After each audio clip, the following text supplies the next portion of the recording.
إن الحمد لله نحمده ونستعينه ونستغفره ونؤمن به ونتوكل عليه ونعوذ بالله من شرور أنفسنا ومن سيئات أعمالنا من يهده الله فلا مضل له ومن يضلل فلا هادي له وأشهد أن لا إله إلا الله وحده لا شريك له وأشهد أن محمدا عبده ورسوله أما بعد فإن خير الحديث كتاب الله وخير الهدي هدي محمد صلى الله عليه وسلم وشر الأمور محدثاتها وكل محدثة بدعة وكل بدعة ضلالة وكل ضلالة في النار أعوذ بالله من الشيطان الرجيم بسم الله الرحمن الرحيم يا أيها الذين آمنوا اتقوا الله حق تقاته ولا تموتن إلا وأنتم مسلمون يا أيها الذين آمنوا اتقوا الله وقولوا قولا سديدا يصلح لكم أعمالكم ويغفر لكم ذنوبكم ومن يطع الله ورسوله فقد فاز فوزا عظيما وقال الله تعالى وقال ربكم ادعوني أستجب لكم وقال في مقام آخر وإذا سألك عبادي عني فإني قريب أجيب دعوة الداعي إذا دعان فليستجيبوا لي وليؤمنوا بي لعلهم يرشدون وقال النبي صلى الله عليه وآله وسلم الدعاء مخ العبادة وفي بعض الرواية الدعاء هو العبادة او كما قال علیہ الصلاۃ والسلام۔ قابل احترام بھائیوں، دوستوں، بزرگوں، اللہ تعالیٰ کا ہم پر یہ بہت بڑا احسان ہے کہ اس نے ہمیں انسان بنایا اور نبی کریم صلی اللہ علیہ وسلم کی امت کے اندر پیدا فرمایا۔ ہمارے اوپر بے شمار احسانات ہیں اللہ تعالیٰ کے، اور اگر ہم ساری زندگی سجدے میں رہ کر بھی ان کا شکر ادا کرنا چاہیں تو یہ ممکن نہیں ہے۔ لیکن حیرت کی بات دیکھیے کہ جس ذات نے ہمارے اوپر اتنے احسانات کیے ہیں، اس نے مزید ہمیں حکم دیا ہے کہ تم ساری زندگی مجھ سے مانگتے رہو، مجھ سے دعائیں کرتے رہو، تم مانگتے رہو گے میں تمہیں عطا کرتا رہوں گا۔ اللہ تعالیٰ قرآن مجید میں فرماتے ہیں وَقَالَ رَبُّكُمُ ادْعُونِي أَسْتَجِبْ لَكُمْ، کہ تمہارا رب تمہیں حکم دے رہا ہے، حکم کہ مجھ سے دعائیں کرو، میں تمہاری دعاؤں کو قبول کرتا ہوں۔ اور ان الذین یستکبرون عن عبادتی سیدخلون جہنم داخرین، کہ جو لوگ اس سے تکبر برتیں گے، یعنی یہاں اللہ نے دعا کا ذکر کیا ہے، پھر اسے عبادت کے ساتھ اللہ تعالیٰ نے ذکر کر دیا کہ یہ ایک عبادت ہے، اور جو اس سے منہ موڑے گا، مجھ سے دعائیں نہیں کرے گا، تو کیا ہوگا؟ سیدخلون جہنم داخرین، جہنم کے اندر اوندے منہ گھٹنوں کے بال میں اسے گرا دوں گا۔ ایک اور جگہ پہ کیا فرمایا کہ وَإِذَا سَأَلَكَ عِبَادِي عَنِّي فَإِنِّي قَرِيبٌ، آپ سے میرے بارے میں سوال کرتے ہیں نا، اے پیغمبر علیہ الصلاۃ والسلام، آپ سے میرے بارے میں پوچھ رہے ہیں تو آپ ان کو بتا دیجئے انی قریب، میں تو بہت قریب رہتا ہوں، اور کرتا کیا ہوں، حکم کیا ہے، تم نے کیا کرنا ہے، میں کیا کروں گا۔ فرمایا کہ وَإِذَا سَأَلَكَ عِبَادِي عَنِّي فَإِنِّي قَرِيبٌ أُجِيبُ دَعْوَةَ الدَّاعِ إِذَا دَعَانِ، جہاں بھی جب بھی کوئی مجھ سے دعا کرتا ہے، اللہ فرما رہے ہیں میں اس کی دعا کو قبول کرتا ہوں۔ کبھی ایسا نہیں ہوتا کہ میں دعا قبول نہ کروں، لیکن ایک کام ان لوگوں کو بھی کرنا چاہیے، اجیب دعوت الداعی اذا دعان فلیستجیبوا لی ولیؤمنوا بی لعلہم یرشدون، انہیں ایک کام کرنا ہوگا کہ میرے حکم ماننے ہوں گے اور میرے اوپر صحیح طریقے سے ایمان رکھنا ہوگا، تو میں اس کے مقابلے میں کیا کروں گا؟ ان کی دعائیں قبول بھی کروں گا، ان پر اپنی نعمتوں کی بارشیں بھی کروں گا۔ تو یہاں بات واضح ہے کہ اگر ہم صحیح ایمان رکھیں، اللہ تعالیٰ کی حکموں کے اوپر زندگی گزارنے کی کوشش کریں، اللہ سے دعا کریں، تو اللہ ہماری دعاؤں کو قبول کرتا ہے۔ نبی اکرم صلی اللہ علیہ وآلہ وسلم نے ہمیں بہت ساری دعائیں سکھائی ہیں، یقین کریں ایک ایک موقع کی دعا، ایک ایک لمحے کی دعا، فجر کو کیا پڑھنا ہے، شام کو کیا پڑھنا ہے، اور جناب رات کو سوتے وقت کون سی دعائیں کرنی ہیں، گھر سے نکلتے وقت، گھر میں داخل ہوتے وقت، مسجد میں داخل ہوتے وقت، مسجد سے نکلتے وقت، جوتا پہنتے ہوئے، اللہ اکبر، کپڑا پہنتے ہوئے، نیا کپڑا ہے کیا دعا کرنا ہے، وہ تو یہاں ہم ساری ذکر نہیں کر سکتے، لیکن ایک دعا جو نبی صلی اللہ علیہ وسلم نے ایسی سکھلائی، فرمایا، یہ عبداللہ بن مسعود رضی اللہ تعالیٰ عنہ کی روایت ہے، کہتے ہیں رسول اللہ صلی اللہ علیہ وسلم نے فرمایا، جو شخص پریشان ہو، اسے کوئی پریشانی لگ جائے، کوئی بیماری، کوئی پریشانی، کوئی مصیبت، کوئی غم اور دکھ اور تکلیف اسے آ جائے تو یہ دعا کرے تو اللہ تعالیٰ صرف اس کا غم ختم نہیں کرتا، صرف اس کے دکھ تکلیف کو دور نہیں کرتا، بلکہ فرمایا اللہ کیا کرتے ہیں، ابدل ہمہ فرحا، اللہ تعالیٰ اس کے غم کو خوشی میں بدل دیتا ہے۔ یہ دعا کون سی ہے؟ بڑی مشہور دعا ہے۔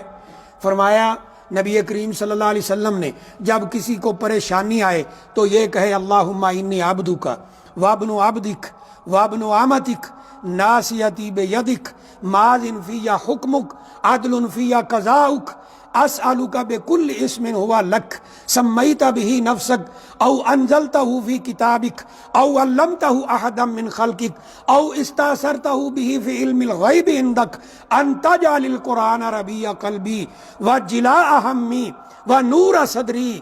رسول اللہ صلی اللہ علیہ وسلم نے فرمایا یہ دعا جو پڑھ لیتا ہے اللہ تعالیٰ اس کے غموں کو، تکلیفوں کو، پریشانیوں کو خوشیوں میں بدل دیتا ہے۔ یہ کون فرما رہے ہیں؟ رسول اللہ صلی اللہ علیہ وسلم۔ بات یقین کی ہے، یقین ہونا چاہیے۔ آپ اس دعا پہ غور کریں۔ یہ دعا 4 حصوں میں تقسیم ہے، 4۔ پہلا کیا ہے؟ اس میں انسان اپنی عاجزی کا اظہار کرتا ہے، اللہم انی عبدک وابن عبدک وابن امتک، اے اللہ میں تیرا بندہ ہوں اور میرا باپ بھی تیرا غلام اور تیرا بندہ ہے، میری ماں بھی تیری باندی ہے، وہ بھی تیرے حکموں کی پابند ہے، میں خود بھی، میرا باپ بھی، میری ماں بھی، سارے کے سارے تیرے غلام ہیں۔ اس میں کیا ہے؟ اللہ تعالی کی وحدانیت کا، اس کے مالک ہونے کا ثبوت اور انسان کے غلام اور عاجز ہونے کا ثبوت ہے، اپنی عاجزی کا اظہار۔ اللہم انی عبدک وابن عبدک وابن امتک، یہ اپنی عاجزی کا اظہار کر رہا ہے۔ پھر آگے کیا ہے؟ فرماتا ہے کہ ناصیتی بیدک، میری پیشانی تیرے ہاتھ میں ہے، عدل فی قضاؤک، میرے اوپر تیرا حکم چلتا ہے۔ یہ دعا کا دوسرا حصہ ہے۔ پہلا تھا نا اللہم انی، اس سے پہلے جو فرمایا کہ نبی صلی اللہ علیہ وسلم نے اللہم انی عبدک وابن عبدک وابن امتک، اور آگے کیا ہے؟ ناصیتی بیدک ماض فی حکمک، میری پیشانی تیرے ہاتھ میں ہے، میرے اوپر تیرا حکم چلتا ہے، عدل فی قضاؤک، اور میرے اوپر تیری قضا اور قدر نازل ہوتی ہے۔ یہاں پر ایمان کی انتہائی اعلیٰ ترین جو ایک ڈگری ہے اس کا اظہار کر رہا ہے، یا اللہ میری پیشانی بھی تیرے ہاتھ میں، یا اللہ میرے اوپر حکم بھی تیرا چلتا ہے، یا اللہ قضا اور قدر بھی تیری چلتی ہے، میں اس بات کا اقرار کرتا ہوں جو کچھ تو نے میرے لیے لکھ دیا ہے اسے کوئی بدل نہیں سکتا ہے۔ یہ کیسی پیاری دعا ہے۔ پھر اس کا اگلا حصہ کیا ہے؟ اس میں اللہ کے پیارے پیارے نام، اللہ اکبر، ان کا ذکر ہے۔ اسالک بکل اسم، یہ تیسرا حصہ ہے دعا کا۔ اسالک بکل اسم ہوا لک، یا اللہ میں ہر اس نام کے واسطے سے دعا کرتا ہوں جو تیرا نام ہے، سمیت بہ نفسک، جو تو نے اپنا خود رکھ لیا ہے۔ اللہ کے پیارے پیارے نام ہے نا، وَلِلَّهِ الْأَسْمَاءُ الْحُسْنَى فَادْعُوهُ بِهَا، اللہ نے قرآن مجید میں فرمایا اللہ کے پیارے پیارے نام ہیں، وہی نام اللہ کے پکارا کرو، انہی ناموں سے اللہ کو پکارا کرو۔ وَذَرُوا الَّذِينَ يُلْحِدُونَ فِي أَسْمَائِهِ، اللہ کے ناموں کے بارے میں جو لوگ ٹیڑھے راستے پہ چلتے ہیں ان کو ان کے حال پہ چھوڑ دو۔ اے اللہ جو نام تو نے اپنا رکھا ہے نا، میں اس کا بھی واسطہ دیتا ہوں۔ او انزلتہ فی کتابک، یا تو نے کلام پاک قرآن مجید میں اپنا نام اتارا ہے، اس کا بھی واسطہ دیتا ہوں۔ او علمتہ احدا من خلقک، آپ نے کسی نبی کو اپنا پیارا نام سکھلایا ہے، اے اللہ میں اس کا بھی واسطہ دیتا ہوں۔ او استاثرتہ بہ فی علم الغیب عندک، یا تو نے ابھی تک کسی کو نہیں بتلایا وہ اپنا نام علم غیب میں رکھا ہوا ہے، یا اللہ اس نام کا بھی واسطہ دیتا ہوں۔ یہ 4 قسم کے واسطے اللہ کے ناموں کے دے کر دعا کیا کرنا ہے۔ جو چوتھا حصہ ہے دعا کا، ان تجعل القرآن ربیع قلبی وجلاء ہمی ونور صدری، اے اللہ میں تجھ سے دعا کرتا ہوں یہ جو تیرا کلام ہے، اللہ تیرا کلام قرآن مجید، اس کو میرے دل کی بہار بھی بنا دے، اور اس کو میرے غموں اور پریشانیوں کو ختم کرنے کا ذریعہ بھی بنا دے۔ نبی صلی اللہ علیہ وسلم فرماتے ہیں جو شخص یہ دعا کرتا ہے اللہ اس کی پریشانیوں کو صرف ختم نہیں کرتا بلکہ ان پریشانیوں کو اللہ خوشیوں میں بدل دیتا ہے۔ یہ دعا ہم میں سے ہر ایک بھائی کو یاد ہونی چاہیے۔ اب اس کے آخری حصے پہ غور کریں نا، یا اللہ تو نے جو اپنا نام خود رکھا ہے نا، اس نام کے ذریعے بھی میں تجھے پکار رہا ہوں۔ او انزلتہ فی کتابک، یا کتاب میں اتارا ہے۔ اللہ کے پیارے پیارے نام ہے، سورہ فاتحہ میں ہی ہم پڑھتے الرحمن الرحیم سورہ فاتحہ کے اندر، اور الملک القدوس السلام المؤمن المہیمن العزیز الجبار المتکبر، یہ نام اللہ کے قرآن مجید میں اور بھی کئی نام ذکر ہے۔ غافر الذنب وقابل التوب، یہ اللہ کی صفتیں اور اللہ کے نام یہ ذکر ہیں۔ یا پھر اللہ نے اپنے کسی نبی کو سکھلائے ہیں، یا ابھی تک علم غیب میں ہے۔ اللہ کے بعض ایسے نام ہیں مقدس اور صفتیں جو ابھی تک اللہ نے کسی کو نہیں بتلائی ہیں۔ اس کی دلیل کیا ہے؟ نبی صلی اللہ علیہ وسلم فرماتے ہیں نا، حدیث لمبی ہے، قیامت والے دن جب سارے نبی بھی جواب دے دیں گے، لوگ نبی صلی اللہ علیہ وسلم کے پاس آئیں گے کہ آپ سفارش کریں، ہمارا حساب و کتاب شروع ہو۔ کیا فرمایا تھا؟ فرمایا کہ میں سجدے میں چلا جاؤں گا، اللہ مجھے ایسی ایسی پیاری اپنی صفتیں اور ایسے نام سکھلائے گا کہ اے پیغمبر علیہ الصلوۃ والسلام ان ناموں اور صفتوں کا ذکر کر کے مجھ سے مانگو۔ فرمایا اس دن اللہ سکھائے گا، اس دن سے پہلے یہ نام اور صفتیں اللہ نے کسی کو نہیں سکھلائی۔ اللہ اکبر۔ تو یہ دعا یاد ہونی چاہیے۔ اور پھر دعا کرنا کیا ہے؟ اے اللہ اپنے کلام کو میرے غموں اور پریشانیوں کو ختم کرنے کا ذریعہ فرما۔ الا بذکر اللہ تطمئن القلوب، فرمایا اللہ کو یاد رکھو گے اللہ تمہارے دلوں کو سکون عطا کر دے گا۔ تو یہ دعا کرنا ہے، ہم میں سے ہر ایک بھائی کو یہ دعا یاد کرنی چاہیے۔ چھوٹی سی دعاؤں کی کتاب ہے حصن المسلم، شیخ سعید قحطانی رحمہ اللہ تعالیٰ کی، ہر زبان میں اس کا ترجمہ ہو چکا ہے۔ بڑی بڑی دنیا کی جو زبانیں ہیں وہ لے لیں بھائی، اس میں یاد کریں، یہ دعا بھی موجود ہے اور دعائیں بھی موجود ہیں۔ ہم جو آ کے پوچھتے ہیں بڑے پریشان ہیں جی، وہ اپنی روزی کے معاملے میں، ملازمت کے معاملے میں، اولاد کے معاملے میں، بیوی کے معاملے میں، گھر بار کے معاملے میں پریشان ہیں، انشاءاللہ اس دعا کو جاری کر دیں، اس دعا کو مانگنا شروع کر دیں، اللہ تعالیٰ تمام پریشانیوں کو خوشیوں کے اندر بدل دے گا۔ اللہ سے دعا ہے اللہ عمل کی توفیق عطا فرمائے۔ اقول قولی ھذا واستغفر اللہ لی ولکم ولسائر المسلمین من کل ذنب فاستغفروہ انہ ھو الغفور الرحیم۔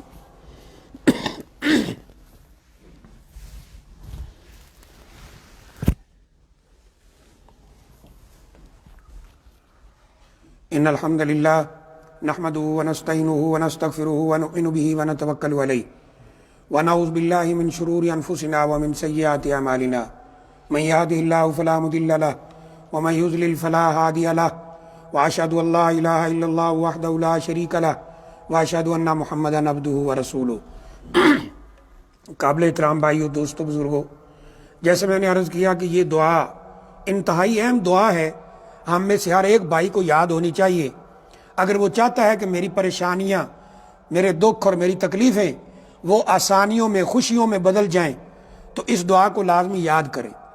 اب یہاں پہ دعا کا مختصر سا ترجمہ میں نے آپ کو بتایا ہے، اس پہ غور کر لیں، اور بڑی معذرت کے ساتھ ساتھ ہم اپنے عقائد پہ بھی ذرا غور کریں۔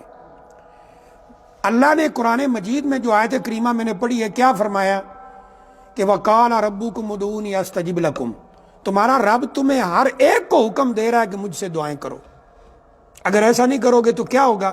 ان الذین یستکبرون عن عبادتی سیدخلون جہنم داخرین، دعائیں چھوڑ دو گے تو پھر رستہ جہنم والا وہ کھلتا جائے گا، اللہ معاف فرمائے۔ اور ایک جگہ قرآن مجید میں یہ بھی فرمایا کہ قل ما یعبأ بکم ربی لولا دعاؤکم، اگر تمہاری دعائیں نہ ہوتی تو اللہ تعالیٰ تمہاری کوئی پرواہ نہ کرتا۔ یہ قرآن کی آیات ہے میرے بھائی، یہ سورہ شعراء کی غالباً آخری آیات میں وہاں دیکھیں۔ اور نبی صلی اللہ علیہ وسلم کیا فرما رہے ہیں کہ جو دعا ہے وہ عبادت ہے، اور ایک حدیث میں کیا فرمایا؟ جو اللہ تعالیٰ سے دعائیں چھوڑ دیتا ہے اللہ تعالیٰ بھی اس آدمی کی کوئی پرواہ نہیں کرتا ہے۔ اب مجھے آپ بتائیے، ان احادیث اور ان قرآن مجید کی آیات کے ہوتے ہوئے ہم یہ عقیدہ لے کے پھرتے رہیں کہ اللہ میری سنتا نہیں، ان کی موڑتا نہیں، میں نے بڑی دعائیں کی جی میری سنتا ہی نہیں، تو بس میں تو ایسے ہوں، گناہ گار ہوں، یا اللہ تعالیٰ کو اب میری پرواہ ہی کوئی نہیں ہے، یا یہ عقیدہ بنا لے کہ میری تو وہ سنتا ہی نہیں، تو کس قدر محرومی اور افسوس کی بات ہے۔ اللہ تعالیٰ ہر ایک کی سنتا ہے، لیکن یاد رکھیں ہم جو اللہ سے دعا کرتے ہیں نا وہ 3 حصوں میں چلی جاتی ہے، 3 صورتوں میں سے ایک صورت ضرور بن جاتی ہے۔ نمبر 1، آپ کو کوئی پریشانی ہے، مسئلہ ہے، مصیبت ہے، آپ نے اللہ سے دعا کی، اللہ نے دعا قبول کر لی، ایک تو یہ ہے، یا یہ ہو جاتا ہے کہ اللہ دعا قبول کرتا ہے فوراً۔ نمبر 2، اگر فوراً دعا قبول نہیں ہوتی پھر بھی دعا کرنا بڑے ہی نفع کا سودا ہے، کوئی گھاٹا نہیں ہے، نقصان نہیں ہے۔ اگر دعا فوراً قبول نہیں ہوتی اللہ تعالیٰ اس کے ذریعے آنے والی کوئی مصیبت ختم کر دیتا ہے۔ اور اگر یہ بھی نہیں ہوتا تو تیسرا کام ضرور ہوتا ہے اس دعا کا کہ اللہ تعالیٰ جتنی دعائیں انسان کی قبول نہیں ہوتی بشرطے کہ اس نے دعا کے تقاضوں کو پورا کر کے دعا کی ہو، تو اللہ تعالیٰ اسے آخرت کے لیے ذخیرہ بناتا ہے، آخرت میں انشاءاللہ ان دعاؤں کی وجہ سے کام سیدھا ہو جائے۔ اس لیے یہ دعا بھی کرتے رہنا چاہیے، اور نبی صلی اللہ علیہ وسلم نے یہ بھی سکھلایا، یہ بھی پڑھتے رہو اللہم اجرنی من النار، اے اللہ مجھے آگ میں جانے سے بچا لے، اللہم ادخلنی فی جنت الفردوس، اے اللہ مجھے جنت الفردوس کا داخلہ نصیب فرما۔ ایک روایت میں آتا ہے کہ جو شخص ہر روز یہ 3 بار یہ دعا کم از کم کرتا رہتا ہے اللہ اسے آگ سے بچا کر جنت کے اندر داخل کر دیتا ہے۔ تو اس لیے یہ بات نہیں کرنی چاہیے۔ آپ نے مشہور واقعہ سنا ہے، 99 جس بندے نے مار دیے تھے نا، صرف توبہ کی غرض سے چلا تھا، ابھی توبہ کی نہیں تھی، دل میں پکا ارادہ سوچ لیا تھا کہ بس، اور اس رستے پہ چل پڑا تھا جو اچھے لوگوں کی طرف لے کے جا رہا تھا اور توبہ کی نیت سے جا رہا تھا، رستے میں جان اللہ نے قبض کرا لی، فرشتوں نے جان قبض کی تو اللہ نے اسے بھی معاف کر دیا تھا کیونکہ سچے دل سے اللہ کی طرف جا رہا تھا۔ تو ایک عورت کتے کو پانی پلاتی ہے زانیہ، اللہ اسے معاف کرتا ہے، تو یہ کیسے ہو سکتا ہے کہ ہم اللہ سے دعائیں کریں اور اللہ ہماری دعائیں نہ سنے؟ ہاں، دعاؤں کے آداب ضرور ہونے چاہیے، جو آداب ہیں ان کا خیال ضرور ہونا چاہیے، جس میں روزی کا حلال ہونا، پورے یقین سے دعا کرنا، یہ ایک الگ موضوع ہے، انشاءاللہ کبھی بیان کریں گے۔ اللہ تعالیٰ سے دعا ہے اللہ عمل کی توفیق عطا فرمائے۔ عباد اللہ ان اللہ وملائکتہ یصلون علی النبی یا ایھا الذین آمنوا صلوا علیہ وسلموا تسلیما اللہم صل وسلم علی نبینا ورسولنا وحبیبنا محمد وارض عن خلفاء الراشدین ابی بکر وعمر وعثمان وعلی وعن سائر الصحابة اجمعین اللہم انصر الاسلام والمسلمین اللہم اذل الشرک والمشرکین اللہم دمر اعداءک اعداء الدین اللہم انصر اخواننا المجاہدین فی کل مکان اللہم انصرہم علی عدوک وعدوہم اللہم ثبت اقدامہم اللہم ثبت اقدامہم وسدد رمیہم یا رب العالمین اللہم انصر اخواننا المستضعفین فی کل مکان اللہم ردہم الی اہلہم سالمین اللہم تقبل شہداءہم وعاف جرحاہم یا رب العالمین اللہم انصر اخواننا المجاہدین علی الحدود یا رب العالمین اللہم وفق امامنا لما تحب وترضى وخذ بناصیته الی البر والتقوى اللہم وفق امامنا لما تحب وترضى وخذ بناصیته الی البر والتقوى اللهم ادخلنا في جنة الفردوس اللهم ادخلنا في جنة الفردوس اللهم ادخلنا في جنة الفردوس اللهم وقنا من عذاب القبر وعذاب النار اللهم وقنا من عذاب القبر وعذاب النار اللهم وقنا من عذاب القبر وعذاب النار اللهم طهر قلوبنا من النفاق وأعمالنا من الرياء وألسنتنا من الكذب وأعيننا من الخيانة فإنك تعلم خائنة الأعين وما تخفي الصدور ربنا ظلمنا أنفسنا وإن لم تغفر لنا وترحمنا لنكونن من الخاسرين عباد الله إن الله يأمر بالعدل والإحسان وإيتاء ذي القربى وينهى عن الفحشاء والمنكر والبغي يعظكم لعلكم تذكرون سبحان ربك رب العزة عما يصفون وسلام على المرسلين والحمد لله رب العالمين.